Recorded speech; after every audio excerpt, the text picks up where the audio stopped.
my general thoughts are: be kind to yourself.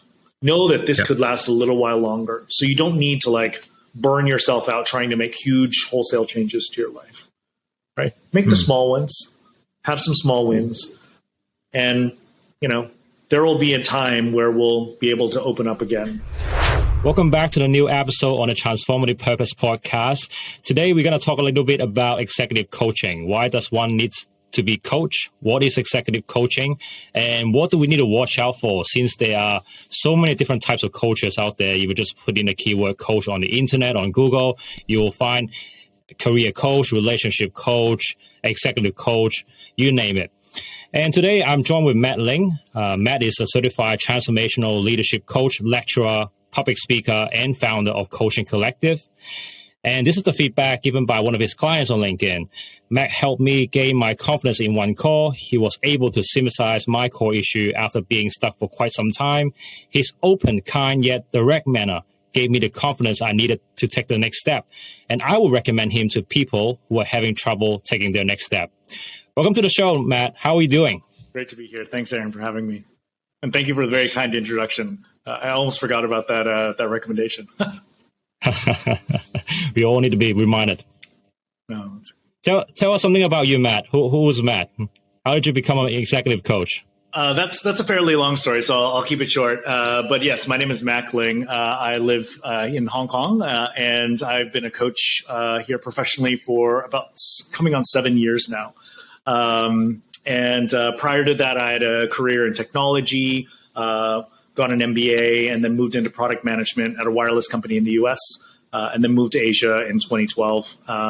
Worked a little bit for my family, did a startup, failed a startup, turned that into an NGO. And that's where I met a coach who really graciously offered to coach the leaders that I was working with in the NGO on this transformational coaching process. And so after taking that course, a lot of clarity appeared to me. And I was like, I think I would like to go and be a coach. And I need to move back to Hong Kong, and I want to go start living my life again. And so I've been doing that since 2015. So, yeah. Fantastic. Does everyone need a coach? That's a great question. I don't know if everyone needs a coach, but I think everybody can benefit from a coach. I think, what's interesting about coaching, and I see this probably as the difference between therapy and psychologists and counselors, is that I think coaches are best when you have a very clear, or maybe a clear understanding of, I want to go from point A to point B. And they can help you to run that short to medium term race and really help you with the motivation, the support, and accountability to get you to that destination. And then it's probably good to take a break, because we're not really meant to be running at full speed for an indefinite period of time. Whereas therapy, I think therapy becomes a support mechanism for you so that you can run the long distance, the marathon, and you can keep on going as a mental health tune-up, essentially. Yeah. Yeah. Hey, the last couple of years, the world has been in turmoil, I would say. There's Black Lives Matters, there's the social unrest, there's the COVID, which has affected a lot of lives. People have lost family members, etc. How has COVID impacted, our brain, motivation, and mental health? I think a lot of us have had our vision of the future shaken up. And so that causes a lot of fog and uncertainty, which then creates anxiety. It can create depression. We get stuck in these loops of, what am I going to do? How am I going to take care of my family? How am I going to take care of this? And it can be really, really stressful. And at the end of the day, I think getting some external help to help us process through and to really cut through all the, the clutter that's been created can help us to move forward. Yeah.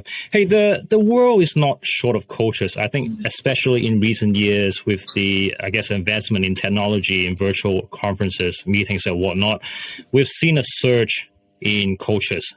Just simply type in a keyword on Google, you can find different types of coaches, right? Yes. People call themselves life coaches, career coaches, relationship coaches, sex coaches, you name it, right? But many of them without, proper or formal certifications. What are you seeing in this space, and what is the danger of finding, yourself a suboptimal coach? So I think so I agree with you completely. So when I started in 2015, most conversations at cocktail parties or networking events. So I'm like, hi, I'm a coach. They're like, what do you coach? I was like, people. They're like, doing what? I was like, oh, like living their lives, being a better leader. They're like, oh, that's a profession? To now 6 years later, there's coaching programs everywhere. Everybody is doing a lot of coach formation to try and bring more coaches into the space. So yes, you're absolutely right.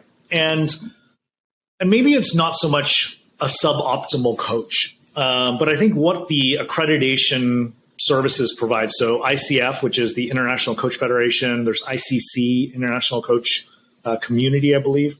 A couple of these accreditation programs, what they do is they provide at least a base code of ethics, which I think is the biggest need in at least an industry that is completely unregulated.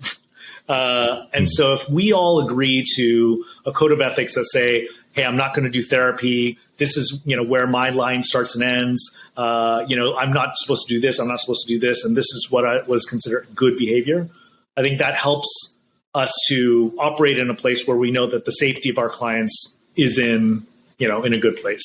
So what's interesting is, when I started, I was not accredited by one of these organizations. And at some point, I wanted to take some training courses with Brene Brown, and her ask was that you were accredited. So I started my process because that was important to me. As I've gone down that path now, I'm like, okay, well, anybody can coach. I think that's the really crazy thing about it. Do you need the accreditation? Yes, maybe no. Does it help give you some credibility? Yes. And I think when you start evaluating coaches, if you have the choice between an accredited coach or a non-accredited coach, you may need to ask that non-accredited coach a few more questions about, like, how do they see where their boundary starts? Like, are they going to be doing therapy on you? Are they going to be doing this, doing that, and so on and so forth? What are some of the criteria one should be thinking about? I mean, you alluded to some already, asking, proactive questions and really be evaluating whether the coach is right for you. What are some of the things that one should consider or should be looking for when finding a coach? That's a really good question. As I think about the skill that I use most in coaching, it is a listening skill. So there's this active listening where I'm really tuned in to what you're trying to tell me.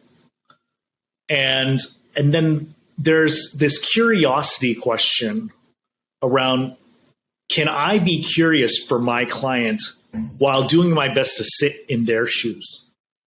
And can I ask them a question that will help to expand their thinking about whatever situation that they're in, so they can perhaps see their situation from a new place?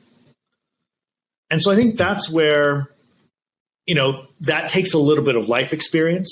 That takes a little bit of doing your own work to have potentially asked those questions of yourself.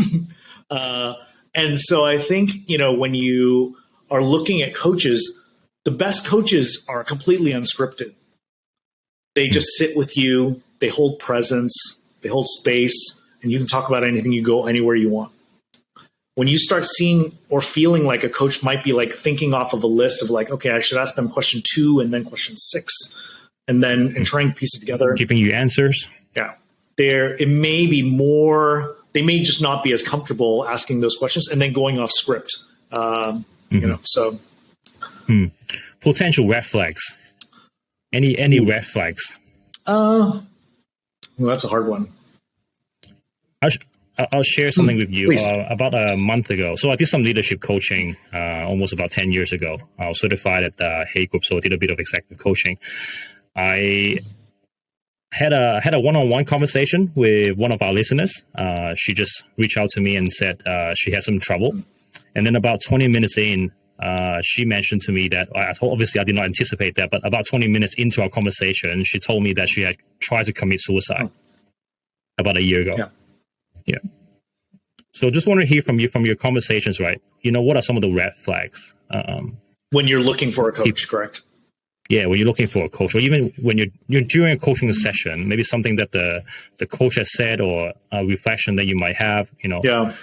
I think so. In its pure form, coaching asks you to be completely removed, to not provide advice, to not steer the client any specific direction. And really, you're not telling them what to do at all. And that's, I think, where some of the, nutrition coaching or even career coaching is actually more career consulting, because you are asking them to help you get a job. But as a coach, I'm really there more as unbiased observer to your life, and then asking you the questions of what would you like to be doing. So I think if you start to hear questions or things like, wow, this person's really trying to steer me down a specific path, they're telling me that I should do this or do that, that might be a flag that they're not particularly specifically in a very coach mindset. They're more in a advice giving, telling you what to do. This is a specific way, and almost wanting to serve as a guru rather than a coach. Were there any interesting conversations you have had, which are to you that are quite memorable? In what way? There have been. I don't know, without naming anyone specifically. What was your most memorable coaching experience? What has the impact been to that individual? I have probably two stories. One which is less impact, just most memorable coaching conversation. So I definitely have that. And then there's some clients who I'm like, wow, I can't believe they did that. Is there one that would be more helpful to hear or more interesting to hear? It's up to you. Okay. Love these stories. So I think I'll go with the most memorable. And this is probably a little bit less impact, but I think this also demonstrates some of the power of the coaching. I met a guy, and this was very early on in my career. And so I was doing a lot of free coaching, really to get the word out and to build up my name here in Hong Kong. And I met a guy, and he basically starts telling me his story, which in a nutshell goes I'll get this right. I am in this relationship with this girl, and it's not going well. She's about to break up with me. There's another girl who I got pregnant, and they don't know about each other, essentially, or they didn't know about each other. And then I was like, I'm now the baby daddy to this woman, but the love of my life is this other woman. And then at some point, the two met, and then there was this, whole thing about you need to leave the woman you got pregnant. And he's like, but now my love of my life has now moved away, and I'm now with the girl who I got pregnant, and I've got this kid, and I'm not really that happy with my life. What should I do? I was like, okay, let me not try not to react. I'm going to do my best to hold this space for you and just be like, wow. And I think, one of the things that I commit to doing with clients is really hey, I'm going to be as open and honest with you as I can be, even if it makes me feel uncomfortable. And I remember this, and this was testing this out. And I was like, so I'm going to be really honest with you. What you're telling me is you created a pretty huge mess. And you're looking to me to give you advice to figure out how to get out of this mess. And unfortunately, I can't do that for you. And so there's not a lot that I'm going to be able to do to help you unwind this situation, right? You say you're still in love with this girl, but she's moved away. You're now a baby daddy to another girl, and you have a son. So there are times where you're going to have to lie in your own bed because there's no snap of my fingers that's going to make this go away. So I think sometimes people just need to hear the truth, and nobody may be willing to tell them the truth. And I think that's part of also a sign of a good coach is can they call me on my stuff? And I think that can be very hard because we have to have done enough work not to be triggered in that situation to then get involved with their story and then be scared to say the tough thing and so on and so forth. That's great. Hey, I know you're big on authenticity. How can one be authentic? That's actually, yeah. Thank you for bringing that up. It's really core to what I believe and what I've seen over the last 5 years. It's really interesting because I meet a lot of clients and they come to me with a range of different topics. From I need to delegate more to my people. I need to time manage better. I need to get my life in order. And as I was unpacking with people, so many of the conversations actually ended up in the same place. And to me, I was hearing and I was saying a lot of the same words, asking the same questions over and over again. I'm like, what is happening right now? And what I was starting to see is like, wow, there's a lot of people out there living with a very little self-belief. And so there's a huge need for external validation. And so people are really having a hard time like standing apart or standing in their own selves. And we read a lot about, just be your authentic self, be more authentic. And I was like, well, what does that even mean? I'm like, I am myself. I do me. Is there something more? And so I was starting to unpack that a little bit. And I, coined this phrase, radical authenticity, which I really start to see as do you know who you are? Or can you start to do the work to really understand your likes, dislikes, pet peeves, passions, and all this kind of stuff? And then B, once you know those things about yourself, can you find acceptance for the good, the bad, the weird, and the ugly parts of yourself? And only from there, once we've created that acceptance for ourselves, then can we start to share unique, authentic parts of ourselves. Because what is ending up happening is that we have some, maybe we'll call it 7 different role models of what success looks like. And so what we all do is try and mirror ourselves off of those role models, which means that we have to cut off parts of ourselves and say, okay, that part where I really love, dancing in the rain. I got to cut that part off because I don't really want the world to see that. And I don't want the world to see this. And the part where I, think in Chinese, but I speak in French, I need to change that because that seems weird to people. And I think once we can come to some acceptance of all of those good, bad, weird, ugly, then we can actually start to think about how the good, bad, weird, ugly creates a very unique package so that we can be authentic and be ourselves. Mm-hmm. Yeah. So really stripping ourselves down, right? Yeah. And really, have the honest conversation and be looking at yourself in the mirror and not to be living, someone else's life. That's right. Yeah. And I think that's... I read a book. I read a book recently, and I think this is what they put. I think the proverb goes something like, I am who I think you think I am. Right? Yeah. We're constantly living in the perception of other people. That's right. And not being blatantly honest with ourselves about who we are and what we value. Right. And I would say, how much less energy would that take to just live in who you are? And be confident enough in, I'm going to go out like I am, and if people don't like it, then okay. If I hear too many people don't like it, maybe I need to look at myself and have an honest look at why people don't like me. But, as long as I'm a decent human being and, if I like to wear a long sleeve shirt and shorts all the time, is that a problem? Yeah. Hey, can honesty and authenticity hurt or haunt someone? Two of the terms that I guess we're seeing quite a bit these days, Dunning-Kruger and also imposter syndrome, right? One is, the former is more about, portraying to be someone that you're not, whereas the latter is more about, having low self-confidence and not believing in your capability, right? What's your view on this? Can honesty and authenticity hurt? I think a fair,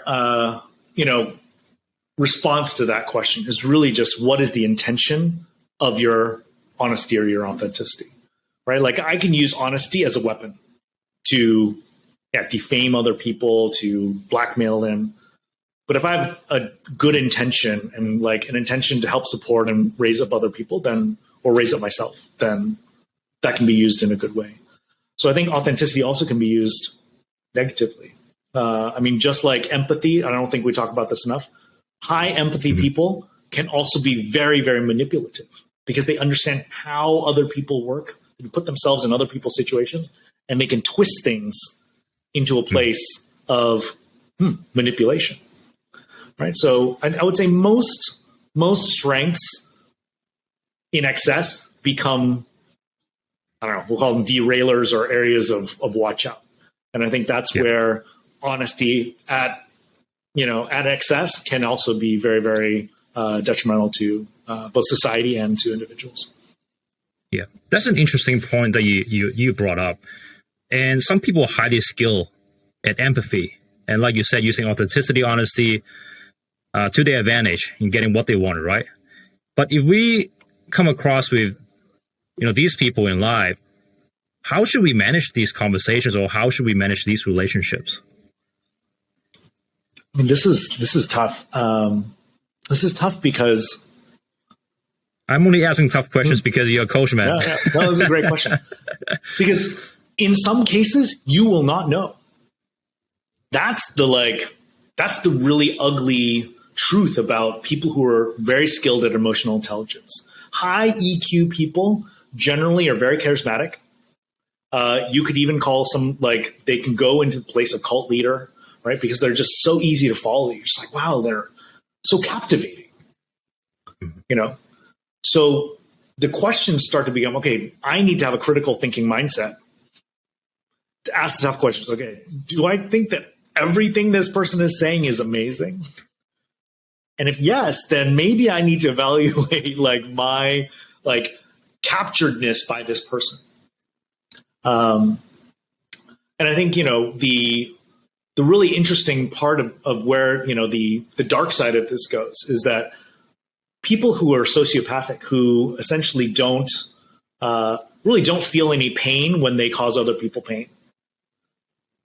And they just have no empathy. No empathy shows up, just like high empathy. So, you can have people who are, just sort of playing around with you because actually they feel nothing. Now, these are a very small segment of the population, but you can start to see it's all this, it's two sides of the same coin, right? And I think that's where we have a very funny, in the West, we have a very dualistic type of thinking that I think doesn't serve us very well, because it is more of a yin and yang. It is all in one, high empathy and low empathy is the same thing. And there's some nice balance in the middle. I want to talk a little bit about psychological safety. We haven't touched on that. On one extreme, we have advocates like Simon Sinek, right, who is big on psychological safety. Yeah. And I recently picked up a book written by the founder of Netflix, right, Reed. And the way he has run his company, he doesn't call them family. He calls them high performance teams, right? And one of the policies they have written is if someone doesn't fit the culture, or they're not a high performer, you give them a generous severance package, right? Correct. How do you view psychological safety?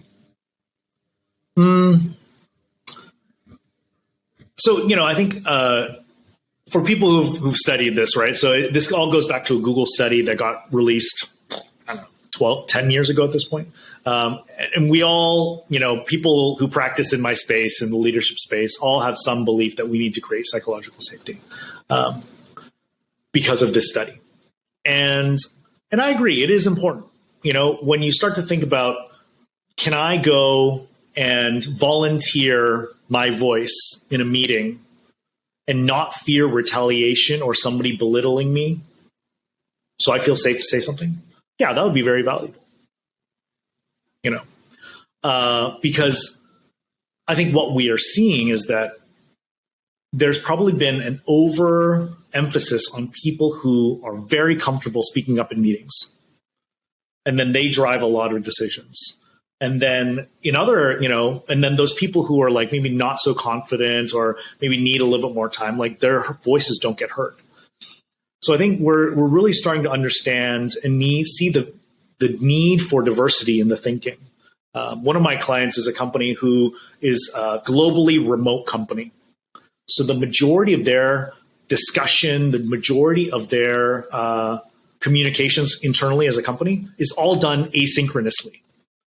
So that means like if I'm sitting in Nepal and my English is like good enough but not so good, I can take the time to respond to somebody else's post and really to make a salient point in my time and not have to be like sticking my hand up in a meeting and trying to sort of fight against the American who has just a big loud voice and who's like blah blah blah blah blah.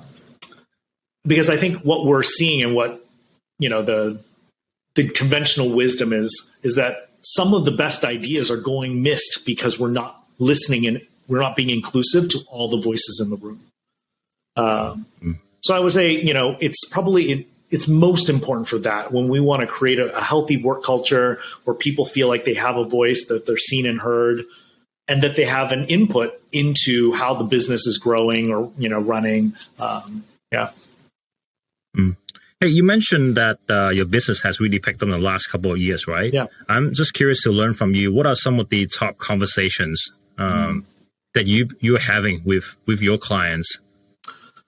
So right now, I would say most of the work that I'm doing is leaders in transition. And so that's kind of a nice umbrella. So I would say, high potentials who are now moving up again because business has opened up. Companies are now starting to realize, hey, like we actually need to start filling our leadership pipelines because everything has been such a mess for the last 2 years. And then there are a lot of those conversations right now of individual contributors moving into people management for the first time. How do I start to structure my new mindset of how I'm going to lead people as opposed to do work? So there's a lot of that transition component that I'm really focused on right now. Yeah. And what about mentally? Have you heard of any mental issues because of COVID, for instance? Yes. I know you're big on mental health, especially men's mental health, right? Yeah. I would say across the board, most people are burning out, if not burned out. Because we're working from home. Because we've gone 2 years without a break. I think you throw that on top of, people are leaving their companies. Companies are cost cutting, so they're doing people reductions. So now the people remaining in companies are left with more work, with fewer hands, with less breaks. So with an uncertain future. With an uncertain future, right? So you are putting all of these compounding effects and the toll on people being able to, look to 2022 and be like, wow, it's going to be really great. And we're going to have all this excitement going into 2022 may not be there because everybody is so tired from holding up 2029 or 2019, 2020, and 2021. And I think that's where we're starting to see some flexing, and we're starting to see in the US, especially a lot of people are just walking away from their jobs because they're like, I can't do this anymore. On that note, do you think there's a danger in anticipating a silver lining or when that silver lining may be? Ooh, that's a very philosophical question. And I think as an optimist, I choose to also have a very realist perspective. Like I'm not hey, life is going to open up and be great, by December. Because I don't think that serves us very well. But I do see the value. The value in the silver lining is that it creates hope. And hope is a more powerful motivator than despair, which are two sides of the same coin again.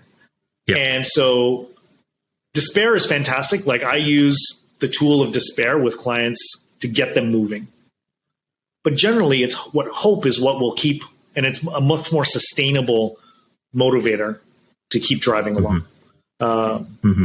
So right now, I mean, I would say my general thoughts are: be kind to yourself, know that this could last a little while longer. So you don't need to like burn yourself out trying to make huge wholesale changes to your life, right? Make the small ones, have some small wins, and, you know, there will be a time where we'll be able to open up again. And I unfortunately can't predict when that will be. Predict when it's going to be, right? Yeah. I for myself, I stopped looking at silver lining, really. Just focusing on, you know, what I can do better just as a person, what I can learn more about myself, how can I serve more to others? And I just let them roll. And that seems to be working quite well for myself. I wanted to pick your brain on this. You know, we talk a lot about humanity, bringing back kindness. What can people do? What can the listeners do to help contribute to this, I guess, this important global movement? Yeah. And I generally bring it back to, like, what can you do in your own small way, you know, in a very like Mother Teresa, like, have you swept your own doorstep type of mentality. You know, I think living here in Hong Kong, you know, one of the things that my wife and I talk about is we go into the city, we're like, wow, like everybody looks like pretty sad. Like people are like quite down and maybe a little bit more snippy with each other. They're arguing at each other a little bit more. And she's like, you know, and it's just really tough. And I was like, yeah, like it's been a really hard couple of years. Right? You don't know where the money's coming from. You may not have a job. You're just floating along on loans. So it's a really hard time. And I think that, you know, that whole, you know, what you spoke about like kindness, like how do we just show kindness to people? Knowing that, yeah, like I'm very lucky. I feel very blessed to have means and, you know, like we are still making a good living. Can we be a little bit more kind? Can we serve more in our community? And do it just in the way that makes sense for you. I think it's the easiest way. That's very well said, mate. I don't have any more questions for you today, and I'm sorry that I had to ask you some tough questions because, you know, to me, you are this knowledgeable executive coach where you get a lot of tough questions from your clients. So, no, thank you. No, I really enjoyed it. Thank you. Thank you, Matt. Thank you so much for coming up. Yeah. And I look forward to seeing you again in person. All right. Take care. Thanks, Aaron.